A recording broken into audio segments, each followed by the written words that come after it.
Hello guys, आज हम करने जा रहे हैं tax deduction at source part number 2। तो जैसे कि TDS tax deduction at source part number 1 में ऑलरेडी वीडियो डाल चुका हूं। तो पार्ट नंबर 2 के अंदर हम बची हुई प्रोविज़न जो उस पार्ट 1 के अंदर नहीं थी कवर हो रही, उसको हम कवर करेंगे। कुछ इंपॉर्टेंट प्रोविज़न है जो कि यूजीसी नेट एग्ज़ाम के लिए इंपॉर्टेंट है। मैं सिर्फ वही प्रोविज़न इसके अंदर दूंगा which are important for the UGC exam. So let's start with the tax reduction at source part number 2। लेकिन उससे पहले आप प्लीज़ हमारे चैनल को सब्सक्राइब कीजिए, और अगर आपको फुल ऑनलाइन कोर्सेज़ की रिक्वायरमेंट है कॉमर्स रिलेटेड कोई भी यूजीसी नेट एग्ज़ाम के लिए, पेपर नंबर 2 पेपर नंबर 1, तो आप उसके लिए हमारे इन नंबर के ऊपर कांटेक्ट कर सकते हैं। तो let's start with the part number 2 of tax deduction at source. So next deduction that we have that is winning from lottery और क्रॉसवर्ड पजल गेम एटसेट्रा। तो जैसे कि पहले मैं आपको शुरू करने से पहले बता दूं कि टीडीएस का मतलब मैं पिछले वीडियो के अंदर बता चुका हूं। तो उसमें हम कुछ प्रोविज़न कर रहे थे, उसी प्रोविज़न में से कुछ बची हुई प्रोविज़न को हम कंटिन्यू करेंगे विद दिस लेसन। तो let's start. So first of all we have the winning from lottery और crossword puzzles card game etcetera under section 194B। तो यहाँ पर पहले मैं आपको बता दूँ कि इसका मतलब क्या है। विनिंग फ्रॉम लॉटरीज का मतलब है अगर आपने लॉटरी, आपकी कोई लॉटरी निकली है, उससे आपने प्राइज़ जीता है, या आपने कोई क्रॉसवर्ड पजल जो गेम होती है उसमें से कोई पैसा जीत रहे हैं, या फिर आप कोई टीवी शो, रियलिटी गेम, इस तरह की किसी भी गेम से पैसा आपको आ रहा है, इनकम आ रही है, तो उस केस में वो कवर होगी under the section 194B of income tax act 1961। तो this section 194B basically deal with the winning from lottery, crossword puzzle, card games, but if the winning amount more than rupees 10,000, then TDS will deduct. Otherwise, if amount or winning amount from such activities less than or up to rupees 10,000, then no TDS shall be deduct. तो ये याद रखने वाली बात है। Under section 194 TDS तब कटेगा अगर जो आपने प्राइज़ जीता है किसी लॉटरी से, टीवी गेम से, या किसी और इस तरह की गेम से, क्रॉसवर्ड पजल से, तो उसकी अमाउंट जो है, जीते हुए इनाम की जो रकम है वो 10,000 से ज़्यादा है, तो ही टीडीएस उसमें से डिडक्ट होगा। अदरवाइज़ उसमें से कोई भी टैक्स नहीं लिया जाएगा। तो इसकी मैं एग्जांपल दे देता हूँ। मान लीजिए आपने एक पंजाब सरकार की राखी बम्पर लॉटरी जो है वो डाल दी। अब जो आपका प्राइज़ निकला है लॉटरी के अंदर वो निकला है 20,000 का। इट मीन्स 10,000 से ज़्यादा जीत रहे हैं आप। तो इसका मतलब ये हुआ कि आपसे टीडीएस लेके बाकी की रकम आपको दी जाएगी। तो जो टीडीएस है वो on the spot he direct कर लिया जाएगा जो आपको लॉटरी बेच रहा है, जो आपको लॉटरी का प्राइस दे रहा है या बेच रहा है। तो कितना डायरेक्ट होगा, हमने अभी एग्जांपल ली कि 20,000 की आपकी लॉटरी निकली है, तो रेट कितना दे रखा है, rate of TDS shall be under section 194B 30%। तो इसका मतलब ये हुआ कि 30% रेट आपसे लिया जाएगा, जो बचेगा वो आपको रकम दी जाएगी एज अ लॉटरी प्राइस। तो अगर आप 20,000 का 30% करेंगे तो सीधा सीधा 6,000 रुपया आपके प्राइस में से निकल जाएगा। तो आपको इन हैंड कितना मिलेगा, सिर्फ 14,000, बाकी 6,000 चला जाएगा गवर्नमेंट के अकाउंट में as a tax. So this one is a winning from lottery, crossword puzzle, इस तरह की किसी भी गेम से आप जीत रहे हैं, तो उस केस में याद रखना होगा 10,000 से जैसे ही प्राइस ऊपर जाएगा तो उसी साथ ही टीडीएस डिडक्ट होगा एट द रेट 30%। तो next one we have that is section 194BB। Section 194BB deal with the winning from horse race. अगर आप घुड़सवारी जो करते हैं, जो रेस होती है, घोड़ों की रेस होती है जिसमें बैटिंग की जाती है, सट्टा लगाया जाता है घोड़ों के ऊपर, अगर उस रेस में जाके आप पैसा लगाते हैं घोड़ों के ऊपर और आपका घोड़ा जीत जाता है प्राइज़, तो अब उस प्राइज़ की बात हो रही है कि अगर वो प्राइज़, वो आपने जीती हुई रकम जो है वो लेनी है उनसे, तो आपको टीडीएस देना होगा। कितना देना होगा, कैसे देना होगा, वही हम देखेंगे इसके। So section 194BB enjoins any person. यहाँ पर एनी पर्सन का मतलब है who is a book maker. Book maker का मतलब होता है जो कि बुकी होता है, जो बेसिकली जिसके पास जाके आप पेमेंट दे रहे हैं कि मैंने इस घोड़े के ऊपर पेमेंट लगाऊंगा, मैं इस घोड़े के ऊपर बैटिंग करूंगा, तो वो हो गया आपका बुक मेकर जो कि सारी इस चीज़ की बुकिंग करता है। और लाइसेंसी फॉर हॉर्स रेसिंग, या फिर कोई भी पर्सन जिसने लाइसेंस लिया हुआ है इस चीज़ का, क्योंकि आपको मालूम होगा कि हॉर्स रेस जो करवा रहे हो आप एक्टिविटी, ये एक तरह की इलीगल है, सट्टेबाजी है। तो इसके लिए गवर्नमेंट से आपको लाइसेंस लेना पड़ता है अगर आपने घुड़सवारी हॉर्स रेसिंग का बिज़नेस करना है। तो जो पर्सन ये बिज़नेस कर रहा है कि घोड़ों के ऊपर सट्टा लगवाता है लगा नहीं रहा, लगवाता है लोगों से, तो उसको एक लाइसेंस लेना पड़ता है गवर्नमेंट से। उसको बोलते हैं licensing for horse racing in the race course. और वो क्यों ले रहा है ये लाइसेंस? क्योंकि उसने घोड़ों को यूज़ करना है फॉर रेस पर्पस और अरेंज फॉर वेगरिंग और बैटिंग या फिर उसने कोई भी पर्सन जो कि बैटिंग मतलब हो गया कि बेट लगाना, शर्त लगाना, या फिर वेजरिंग का कोई सट्टेबाजी हार जीत का कोई कर रहा है, तो फॉर रेस पर्पस। तो उस केस में अगर इस तरह का पर्सन कोई भी आपको पेमेंट दे रहा है, जीते हुई रकम में से के फॉर्म में पेमेंट दे रहा है, तो वो पेमेंट आपको देगा, but after deduct the TDS काटने के बाद। तो मैं इसको एक शॉर्ट करके आपको समझा देता हूँ।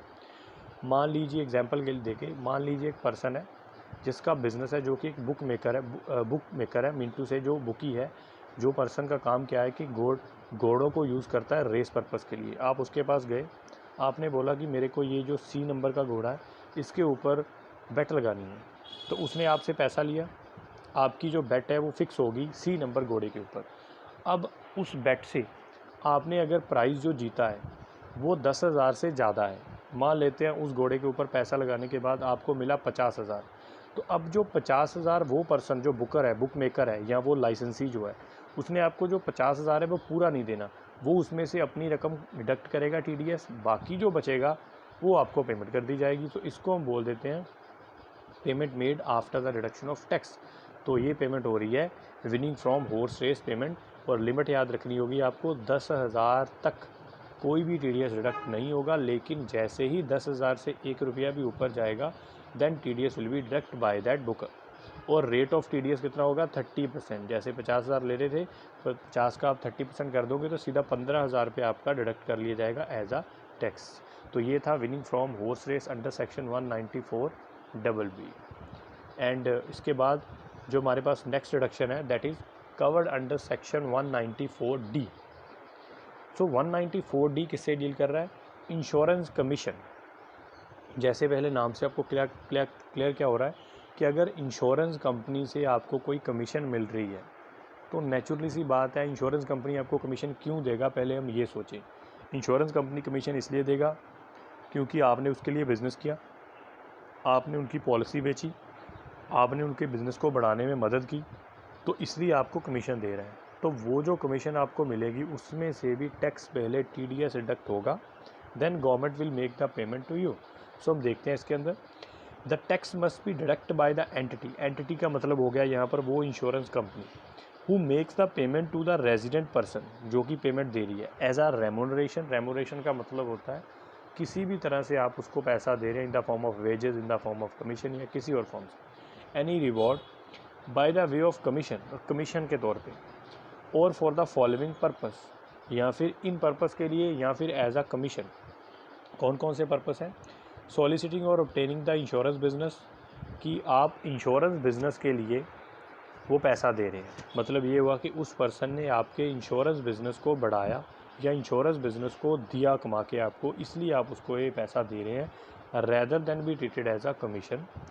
एंड कंटिन्यूएंस रिन्यूअल और revival of the policies of insurance. और इसके अलावा अगर आपने कोई इंश्योरेंस पॉलिसी जो है उसको कंटिन्यू करवाया, मतलब आपने रिन्यूअल जो रीन्यू कराया किसी बंद हुई पॉलिसी को, या फिर जो पॉलिसी कंटिन्यूशन चल रही थी उसका प्रीमियम आपने कलेक्ट करके उस पर्सन से जिसकी इंश्योरेंस की हुई है आके कंपनी को जमा करवाया, उसी प्रीमियम में से आपको कुछ कमीशन मिली by the company, this one also covered under the form of commission.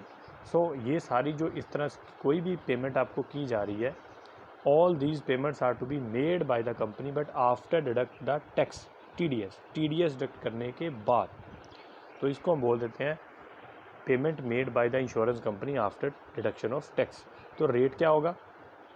In the case of person other than a company, अगर जिस पर्सन को आप पेमेंट कर रहे हैं वो कंपनी नहीं है, मतलब वो इंडिविजुअल है या एक HUF है, कंपनी नहीं है या फर्म है, इन सच केस 5%, जितना टोटल अमाउंट आपने एज अ कमीशन लिया होगा उसका 5% हिस्सा कंपनी डिडक्ट करेगी, बाकी की अमाउंट आपको पे कर देगी। But in case of domestic company, अगर वो इंडियन कंपनी है जो रिसीव कर रही है कमीशन, वो कोई कंपनी है ना कि इंडिविजुअल है, तो उस केस में 10% डिडक्शन की जाएगी, फिर पेमेंट की जाएगी।